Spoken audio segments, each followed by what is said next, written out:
O que é o amor? A primeira vez que eu fiz essa pergunta, eu era assim. Na escola, me chamavam de feio, esquisito, quatro olhos, louco.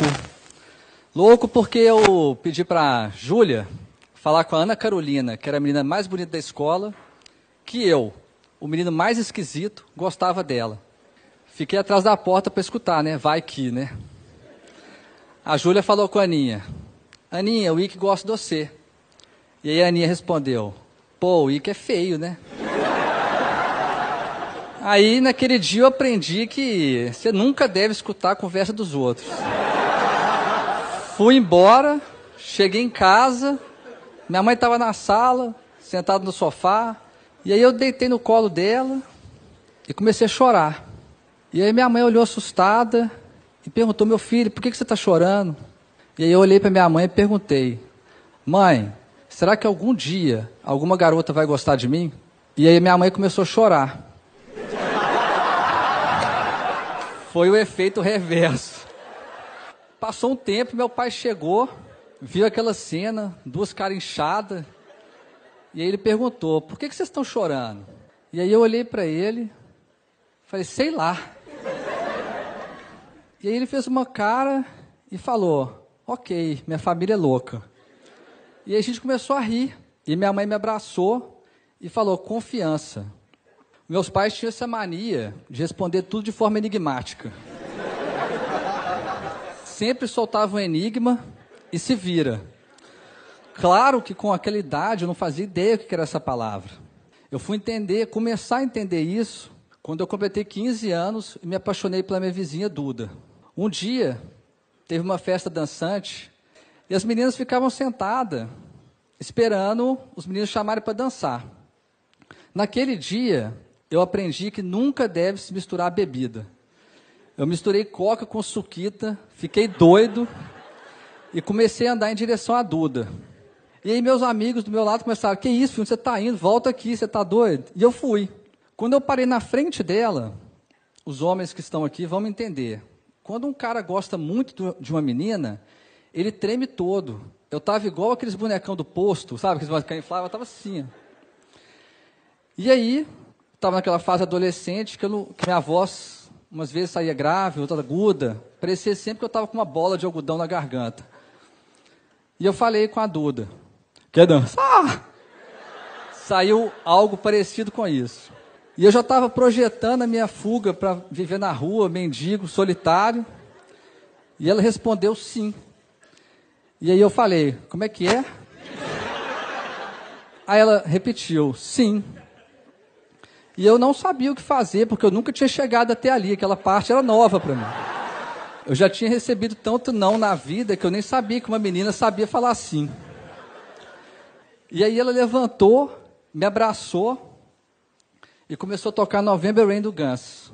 E a gente dançou, quando acabou a música ela se afastou, e eu não fazia ideia do que fazer quando ela ficou parada na minha frente. Eu estava no ensino médio, eu só sabia jogar bola, tomar Coca-Cola e ficar na frente da TV vendo MTV, cara. E aí, só que aí veio uma voz do além, cara. Aí foi igual ao cinema. Com a voz com eco e tudo. Confiança! Confiança! E aí eu fui. Esse foi meu primeiro beijo. A coisa mais esquisita e doce que eu já fiz na minha vida. A Duda sorriu daqui até aqui. O sorriso fazia assim, ó. E aí ela me abraçou e a gente começou a dançar sem música. Eu e a Duda, a gente namorou por muito tempo. Até eu completar 18 anos, que é a idade oficial da idiotice masculina. Todo mundo ficava, não, vou tirar carteira, carro, mulherada. E um dia eu chamei a Duda e falei, Duda, eu quero terminar. E aí ela falou, por quê? Eu falei, porque eu quero conhecer outras meninas, para saber se você é a mulher da minha vida, né? E aí ela segurou a minha mão, olhou no meu olho e falou, que pena, Ike. Eu soube desde o primeiro dia que você era o garoto da minha vida. Ela foi embora e eu chorei por umas 5 horas seguidas. Cheguei em casa, contei para o meu pai, e aí meu pai só falou escolhas.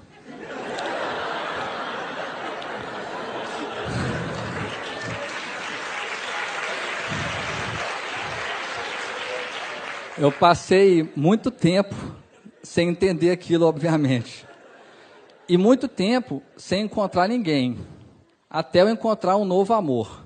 Um dia, essa menina veio e falou, que eu quero terminar. E eu falei, por quê? O amor acabou? E ela falou, não, o amor não acabou, mas não é esse amor que eu quero. E eu falei, qual amor você quer? E aí ela falou, eu quero me jogar de um precipício sem saber se vai ter alguém para me segurar. E eu falei, pô, isso é hora de poema, cara? Quem está terminando comigo é o seu, a Clarice Lispector. E aí ela começou a rir, você é demais, e me abraçou e foi embora. Eu falei, gente, eu sou demais, um poema e um término. Voltei para casa, meu pai veio falar comigo, falei, não, hoje não é com você. Hoje eu quero falar com a minha mãe. E cheguei, comecei a contar para minha mãe, eu estava sofrendo, cara, e chorando, contando para ela. E aí quando eu cheguei na parte do poema e recitei o poema, a minha mãe abriu um sorriso daqui até aqui. Eu falei, mas você está de brincadeira. E aí, a única coisa que ela falou foi esperança. E é com essa palavra que eu começo a história que mudou completamente a minha vida e me trouxe até aqui. Era junho de 2013, minha namorada terminou comigo um pouco antes dos Dias dos Namorados. Eu saí do carro dela igual um zumbi. E a única coisa que vinha na minha cabeça era a voz dela dizendo, eu amo você. Cheguei em casa, contei para o meu pai, falei, pai, por que ela terminou comigo? Tem amor aqui dentro. E eu sei que tem amor dentro dela. E meu pai falou, meu filho, quando alguém entra na sua vida e depois de um tempo vai embora, pode ser qualquer coisa, menos amor. Construa uma nova história. Eu falei, pai, mas como é que começa isso? Ele falou, não se preocupe, todo começo vem de um final. E aquilo bagunçou a minha cabeça, porque eu comecei a lembrar que todos os meus namores começaram porque um terminou, eu só entrei no emprego porque a faculdade terminou, e aquilo deu um loop infinito. E quando eu estava começando a ficar bem, uma semana depois, meu pai foi diagnosticado com uma doença rara e degenerativa, queria matar ele em 90 dias. Na hora que a gente recebeu o diagnóstico, eu e minha mãe começamos a chorar, xingar tudo, gritar, e meu pai na nossa frente, parado, normal, sereno. E eu comecei a xingar meu pai. Eu falei, pai, por que você não está chorando? Por que você não está chorando? E ele falou, olha para mim, meu filho. E a única coisa que eu pensava é, como é que eu vou olhar para a pessoa que eu mais amo no mundo, sabendo que ela vai morrer? E eu não consegui olhar. E meu pai me segurou, falou, olha para mim. E aí eu olhei, e ele falou, se você soubesse que hoje era o último dia da sua vida, você ia passar de chorando. E aí eu e minha mãe ficamos parados. E eu falei, pai, você não pode morrer. E ele falou, meu filho, todo mundo vai morrer. E eu falei, pai, mas todo mundo vai morrer. E a gente, o que a gente vai fazer? Ele só respondeu, viver. E foi isso que a gente foi fazer. A gente foi viver. Voltamos a fazer coisas simples, como almoçar juntos, ir ao cinema e jantar junto. Até que a doença começou a tentar impedir meu pai de viver. E tirou a capacidade dele de falar. Eu comprei um iPad, entreguei para ele, e ele começou a escrever. Tinha uma pergunta para mim e para minha mãe. Eu peguei o iPad e comecei a escrever. Entreguei para minha mãe e a minha mãe começou a escrever. E meu pai começou a chorar, porque ele percebeu que a gente ia viver aquilo com ele. Se ele não falava, a gente não falava, a gente não ia abandonar ele. Aquelas conversas viraram lições de vida, porque eram conversas sobre o amor, sobre os inúmeros foras que eu tomava e continuo tomando, e sobre o amor que ele tinha com a minha mãe. Eu peguei aquelas conversas que viraram textos e publiquei num blog, e viralizou na internet. Milhões de pessoas liam os textos. Várias editoras do país me procuraram para publicar um livro. Eu nem sabia que meu pai escrevia e que o sonho dele era publicar um livro. Cheguei em casa correndo, falei, pai, nós vamos publicar um livro. E aí ele começou a chorar, tremer e engasgou. Eu corri e chamei minha mãe, mãe, papai está passando mal. E minha mãe veio correndo. E aí eu peguei o iPad, entreguei para ele, e ele escreveu, será que vai dar tempo? E aí eu saí correndo, desesperado, para a editora, e falei, eu não quero dinheiro, eu não quero nada. Eu só quero que o livro saia o mais rápido possível, para meu pai poder ver isso. E eles falaram, você tem todos os textos? Eu falei, tenho. Então me manda agora. Eu voltei para casa correndo, falei, pai, nós temos que mandar os textos agora, você quer alguma coisa? E ele falou, quero que o último texto seja o meu. Eu falei, tá bom, qual que é o texto? Ele falou, eu acabei de escrever, mas você precisa me prometer uma coisa. Eu falei, o que foi? Você só pode ler depois que eu morrer. Eu falei, pai, como assim, pai? E eu falei para ele, tá bom, pai, então você tem que me prometer uma coisa. E ele escreveu o quê? Você não pode morrer. E aí, eu e meu pai cumprimos a promessa. A gente lançou o nosso livro, Faça Amor, Não Faça Jogo. Mais de 400 pessoas no lançamento. Eu, meu pai, minha mãe, minha sobrinha. O livro virou best-seller no país. Só que aí a doença tentou impedir meu pai de viver. E tirou a capacidade dele de andar. E colocou ele na cadeira de rodas. E agora a gente tinha rodas. O que a gente ia fazer? Meu pai amava viajar. A gente transformou a cadeira no avião. E todo dia, pela manhã, a gente descia para a nossa pista de decolagem, fazia um plano de voo. E eu separei um dia para vocês.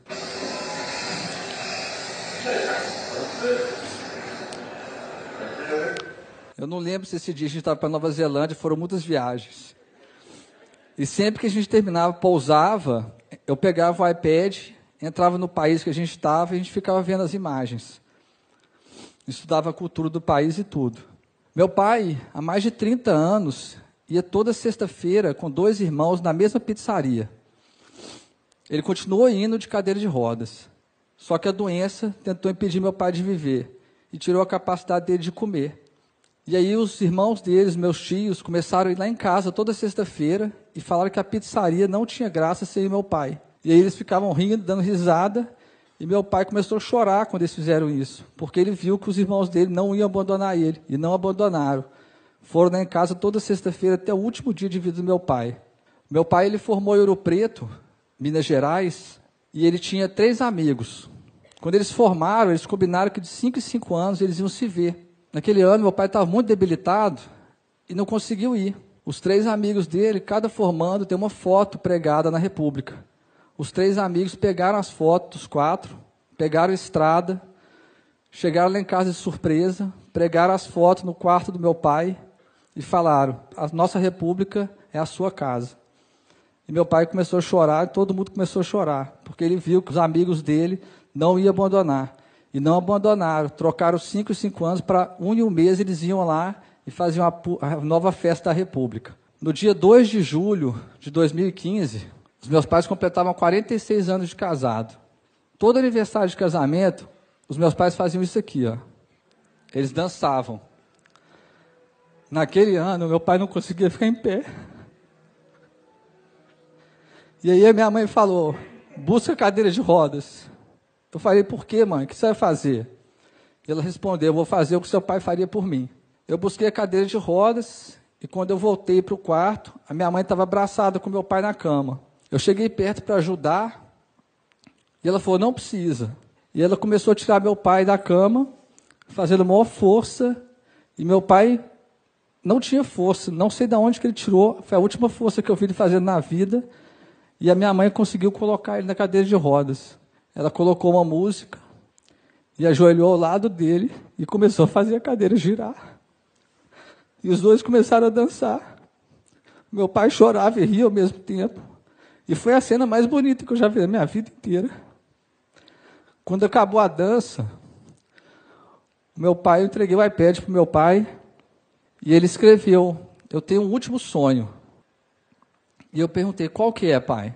Ele escreveu, eu quero ver o mar pela última vez. Eu falei, então a gente vai. Eu fui muito criticado, muita gente falou que eu era louco, porque eu ia levar uma pessoa que não falava, não comia, não fazia nada, para a praia, que não ia aproveitar nada. A única coisa que passava na minha cabeça era, talvez o amor seja isso, fazer loucuras, fazer o improvável, o impossível virar possível. E eu separei 3 momentos da viagem para vocês verem. O início, o meio e o fim. Quando a gente voltou da viagem, meu pai estava muito debilitado. Ele pegou o iPad e começou a escrever. Meu filho, eu estou sentindo muita dor. A minha mão treme muito. Eu não sei até quando eu vou conseguir escrever. A gente precisa criar uma nova forma de comunicar. Se eu piscar uma vez é sim, 2 é não e 3 é eu te amo. No dia 23 de agosto de 2015, o meu pai faleceu. Os médicos tinham dado 90 dias. Meu pai viveu por mais de 1095. Eu resolvi contar um pouquinho dessa história aqui, porque eu vejo o mundo distorcendo, complicando demais as coisas. Fique com alguém que faz isso, que te dê aquilo.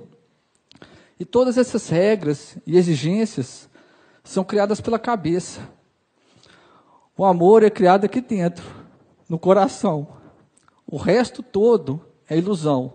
Eu vejo a sociedade exigindo demais status sociais, bens materiais, pedindo que os pais coloquem os filhos nas melhores escolas, nas escolas mais caras, que estudem 3 línguas, que as esposas sejam as melhores amantes, sejam bem-sucedidas.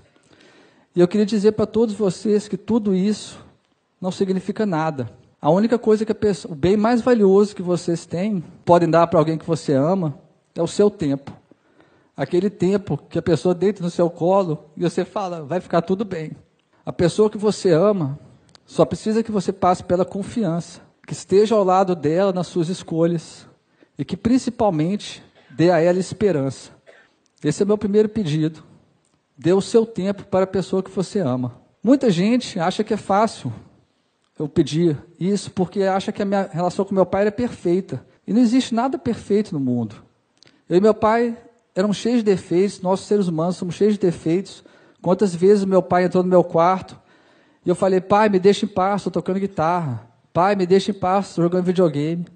E sabe o que ele fazia? Ele sorria. Eu tratava ele mal e ele sorria. Ele rebatia a minha raiva, a minha paciência com amor. E foi isso que ele me ensinou. Quando alguém que a gente ama nos tratar mal, em vez de tratá-la mal de volta, dê o seu amor. Porque o amor é a única forma capaz de transformar o mundo e as pessoas. O meu pai me transformou, ele me salvou.